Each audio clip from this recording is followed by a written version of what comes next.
ఇక ఇందులో ఏమి జనం సంచలనం, అధికారం మళ్ళీ బీఆర్ఎస్దే, వరంగల్ సభకు పోటెత్తిన జనమే నిదర్శనం, కేసీఆర్ ప్రసంగాన్ని ప్రజలు స్పందన అద్భుతం, విజయవంతం చేసిన ప్రతి ఒక్కరికి ధన్యవాదాలు అంటున్న కేటీఆర్. ఇక రైతు ప్లస్ యూత్ రజతోత్సవం, కదం తొక్కిన యువత రైతు అంటూ ఇక్కడ ఇవ్వడం జరిగింది. కేసీఆర్ ప్రసంగానికి జనం ఫిదా, కూలగొట్టకుంటే బతకలేం సార్ అంటూ రైతు ఎల్ఐ స్పందన. తులం బంగారంపై మాట్లాడాలని కేసీఆర్కు సంగమ సూచన, సీఎం అని యువత నినాదాలు వారించిన కేసీఆర్. ఇక్కడ ఈ ప్రభుత్వాన్ని కూలగొట్టుమని రైతులే అడుగుతున్నారట. ఈ తులం బంగారం సంగతి ఏమైందని చెప్పి కేసీఆర్ మీరు అడగాలని చెప్పి అంటున్నారు. ఇంకా మీరు సీఎం కావాలని చెప్పి యూత్ అంతా కేసీఆరే సీఎం అంటే కేసీఆర్ వాళ్ళని కొంత సైలెంట్గా ఉండమని చెప్పిన సందర్భం. ఎల్కతుర్తి సభా ప్రాంగణం నుంచి ఇంకా వరంగల్లో ఒక్క తీరుగా ఉక్కపోతా ఇది చాలదన్నట్టుగా పాలకులు ఆంక్షలు, కర్రలు కాళ్లకు అడ్డం పెడుతున్నారు. ఇవేమీ ప్రజలను ఆపలేకపోయాయి. పోలీసులు లారీలు అడ్డం పెట్టారు.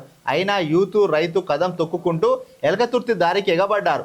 తూర్పు దిక్కు కేయూ జంక్షన్ నుంచి అసన్పర్తి మీదుగా ఎల్కతుర్తి సభా వేదిక వరకు 12 కిలోమీటర్లు, పశ్చిమ దిక్కు వంగర వయా ముల్కనూరు నుంచి ఎల్కతుర్తి వరకు దాదాపు 14.5 కిలోమీటర్లు, పడమలో ధర్మసాగర్ నుంచి మడిపల్లి మీదుగా ఎల్కతుర్తి వేదికగా 13 కిలోమీటర్ల మేర వాహన శ్రేణి నిలిచిపోయింది.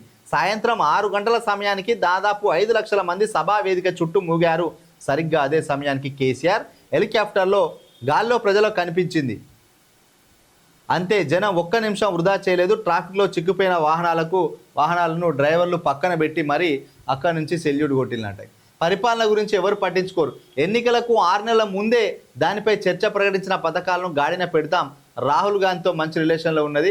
కగర్పై అధిష్టానానికి తుదిర్నే మీడియా చిట్చాట్లో రేవంత్ రెడ్డి అని చెప్పి ఇక్కడ వార్త.